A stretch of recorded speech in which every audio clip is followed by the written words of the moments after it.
My name is Michele Friday.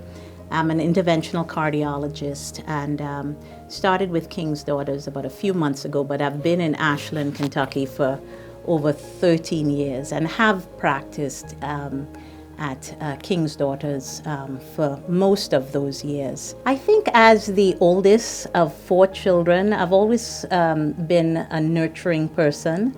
My mother, who's Scottish, left Grenada, where I grew up, when I was about 8 years old. So as the oldest, I was sort of the mother figure for my younger siblings. My father was a general surgeon, so I grew up in a house that was actually quite close to a private clinic that he had. And so I always was involved in his private practice, sometimes just bringing dinner trays to patients or so. And I remember there was a time when I was about 14 years old, the nurse had fallen sick and he needed someone to help him deliver a baby at about 5:30 in the morning, and he called me to help him, just to stand there basically and reach him things. And I remember passing out.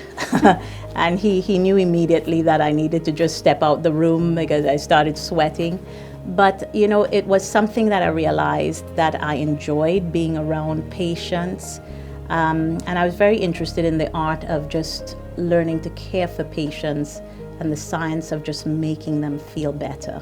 So it's just been something that's been in my bones and in my genes for a long time. Initially, I wanted to be a surgeon. And so I did 3 years of a surgical residency in Grenada. But then I quickly realized that 3 years of surgery residence wouldn't get me anywhere else in the world if I wanted to go. So I wanted to come to the United States to do a surgical residency, and I came, and I started with a transitional year. And I started in a hospital that was very heavy with cardiology. There are a lot of fellows and a lot of cardiologists there that I developed relationships with. And at that time, I realized perhaps my personality was better suited to the field of cardiology. And also there's the home life balance of surgery versus cardiology. So cardiology has been a good fit for me. So interventional cardiology made cardiology attractive for me because you have the procedures, you can fix things, you can diagnose things, and you can actually fix things where you can make a patient feel better.